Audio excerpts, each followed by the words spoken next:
Brace yourselves as we delve into spine-chilling stories that will resonate through every inch of your being, creating an atmosphere so vivid you'll feel the whispers of shadows and the echoes of the supernatural.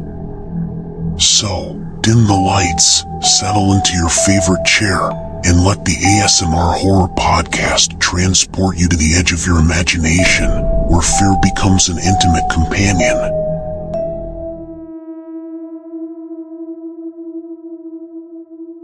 Okay, gather around, y'all, and settle in for a tale from the deep south, a story spun from rusted iron and whispers of the unseen. We're headed to Alabama, where shadows stretch long and secrets fester in the humid air, to a place called Hell's Gate Bridge. This ain't just any bridge, mind you.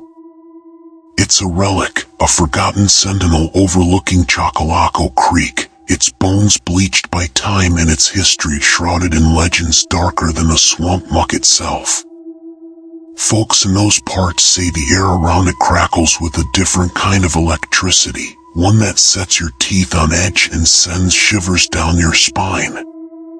Now, the official story, spun by dusty records and faded maps, says the bridge was built in the roaring 20s, a steel serpent slithering across the creek to connect two sleepy towns. But the whispers, the ones carried on the wind like mournful moans, paint a different picture. They speak of a bridge older than time, built by hands not quite human, on a fault line between worlds. The heart of the legend beats with the tragic pulse of a young couple, star-crossed lovers in a '50s Chevy.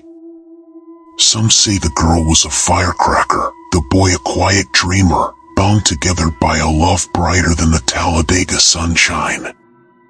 But fate, in its cruel jest, took them too soon. One stormy night, their car skidded on the rain-slick bridge, plummeting into the churning waters below. Their laughter, forever silenced, was swallowed by the greedy creek. And that's where the real chills begin, see?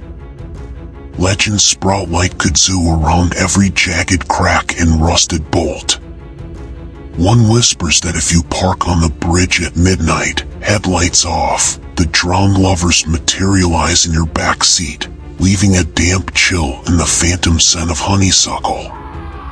Another, more terrifying, claims that turning back halfway across is like peering into the mouth of hell itself.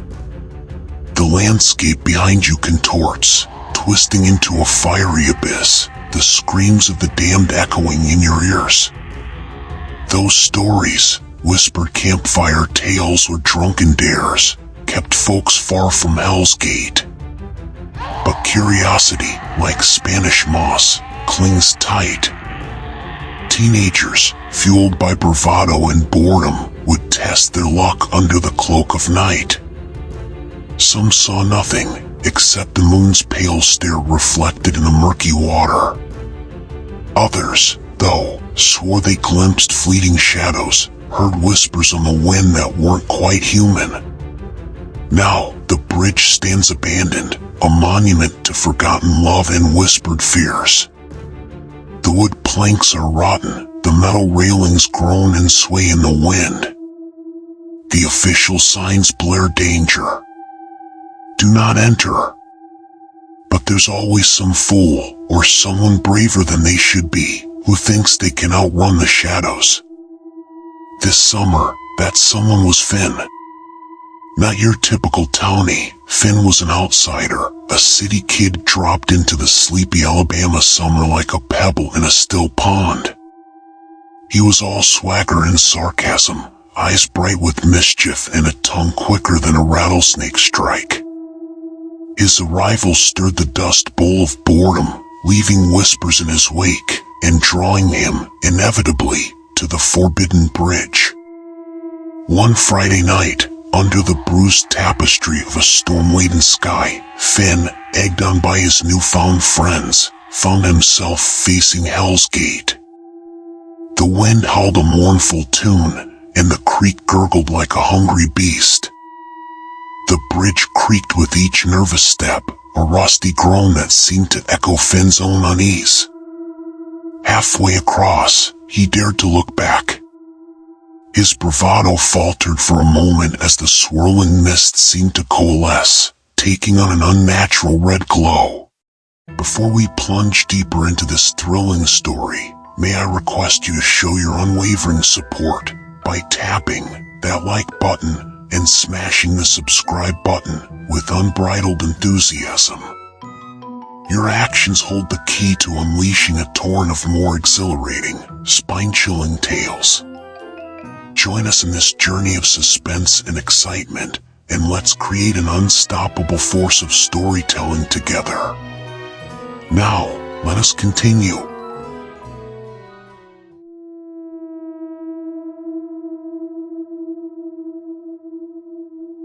Was it just the storm playing tricks on his eyes? Or something more sinister? Suddenly, a deafening scream tore through the night, ripping through the fabric of reality itself. It wasn't a human scream, but something primal, born of the darkness, clawing its way into the world. Panic seized Finn, his legs churning, his breath coming in ragged gasps. He stumbled forward, the rusty metal screaming under his weight as he clawed his way towards the other side. Just as he crossed the threshold, the scream abruptly cut off, replaced by an unnerving silence. The mist cleared, revealing only the familiar green of the woods and the muddy banks of the creek. But the echo of that inhuman shriek, the memory of the malevolent red glow, clung to him like a leech, chilling him to the bone. Finn never set foot on Hell's Gate Bridge again. But the experience changed him. The swagger faded, replaced by a quiet awe, a respect for the unseen forces that lurked beneath the surface of his new home. He learned that some legends are more than just campfire tales, that the veil between worlds, though it may seem thin in some places, is best left undisturbed. One day, exploring the woods near the bridge, Finn stumbled upon an old woman, her skin like wrinkled parchment, her eyes holding the wisdom of centuries. She sat beneath a gnarled oak, her fingers gnarled around a chipped teacup. Finn, drawn by an unseen force, felt compelled to talk. He poured out his experience, the scream, the red glow, his newfound fear. The woman listened patiently, her gaze seeming to pierce through him. "The bridge," she rasped, her voice like leaves rustling in the wind, "is a liminal space, a doorway between worlds. The veil is thin there, especially during a storm, when the boundaries weaken." Finn shivered. But what was that scream? What did I see? The woman's eyes glinted with a strange light. The scream, she said, was a lament, a desperate echo of the damned, trapped between worlds, unable to find peace. The red glow, she explained, was a glimpse into the abyss, a crack in the fabric of reality revealing the hungry maw of another dimension. "The bridge is guarded," she continued, "not by mortals, but by spirits, ancient guardians who prevent the unwanted from crossing over. You were warned, young one, by the scream, by the glimpse of the other side. Turn back from the bridge, lest it claim you too." Finn left the woman with a heavy heart, her words echoing in his ears. He understood now the true power of Hell's Gate, the danger it posed to those who dared to tempt fate. He returned to his friends, no longer their fearless leader, but a storyteller, caution etched on his face. He shared the encounter with the old woman, her warnings about the bridge and its guardians, weaving a tapestry of fear around the legend. His friends, initially skeptical, were chilled by the details. The scream, the red glow, the old woman's cryptic words, it was all too real, too terrifying to dismiss. The allure of the bridge waned, replaced by a healthy dose of apprehension. The daredevil antics ceased, replaced by a wary respect for the unseen. But the town wasn't the same. The whispers took on a new urgency, tinged with the echo of Finn's experience. Hell's Gate, once a playground for bored teenagers, became a symbol of peril, a tangible reminder of the fragility of the veil between worlds.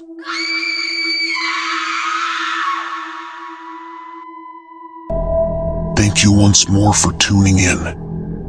I trust you thoroughly enjoyed tonight's narrative. Until our next encounter, remain with us exclusively at Mr. Savage's ASMR Horror Podcast.